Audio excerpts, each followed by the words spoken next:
Hi everyone, এই যে ভিডিওটা তোমরা দেখছো এটা হলো সরস্বতী পুজোর দিনের ভিডিও। তোমাদের কাছে প্রথমেই সরি চেয়ে নিচ্ছি ভিডিওটা এতদিন পরে আপলোড করার জন্য। তোমরা সকলেই জানো এবার পুজো দুদিন ধরে ছিল, তো এটা হচ্ছে 2 তারিখের ভিডিও। তো আমরা সকাল সকাল প্রথমে রেডি হয়ে স্নান টান করে প্রথমে অঞ্জলি দিয়ে নিলাম। এই যে বাচ্চাটা দেখছো এদের বাড়িতেই পুজো ছিল। তো তারপরে দুজন মিলে বেরিয়ে পড়লাম একটু ঘুরতে। কোথায় যাব সেটা ঠিক ছিল না, তো রাস্তায় যেতে যেতে ডিসাইড করলাম ব্যারাকপুরে দক্ষিণেশ্বর মন্দিরের আদলে একটা মন্দির আছে, সেটা হলো মা অন্নপূর্ণা মন্দির। তো আমরা ডিসাইড করলাম সেখানেই যাব। আমাদের বাড়ি থেকে বেরোতে বেরোতে বিকেল 4টে বেজে গেছিলো। তো প্রথমেই আসার পরে আমরা মন্দিরটা ভালো করে ঘুরে দেখার পরে তারপর সন্ধ্যাবেলা ধূপকাঠি আর মোমবাতি জ্বালিয়ে মাকে প্রণাম করলাম। তারপর সন্ধ্যা আরতি শুরু হয়ে গেছিলো। আমরা অনেকক্ষণই ছিলাম, সন্ধ্যা আরতি দেখছিলাম। তো তারপরে সেখান থেকে আমরা চলে গেলাম গঙ্গার ঘাটে।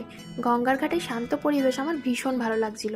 তারপর পাশে ঘটি গরম বিক্রি হচ্ছিল, আমরা দুজনে ঘটি গরম নিলাম আর দুজনে অনেকক্ষণ এখানে বসে সময় কাটিয়েছিলাম। তো তারপর ওখান থেকে আমরা চলে গেলাম দ্য ফেমাস দাদা বৌদি বিরিয়ানি খেতে। আমরা এখানে অর্ডার করেছিলাম একটা স্পেশাল মাটন বিরিয়ানি, যেটাতে ছিল 2 পিস মাটন, 2 পিস আলু, স্যালাড নিয়েছিলাম আর ব্লু লেগুনের এই সফট ড্রিঙ্কসটা নিয়েছিলাম।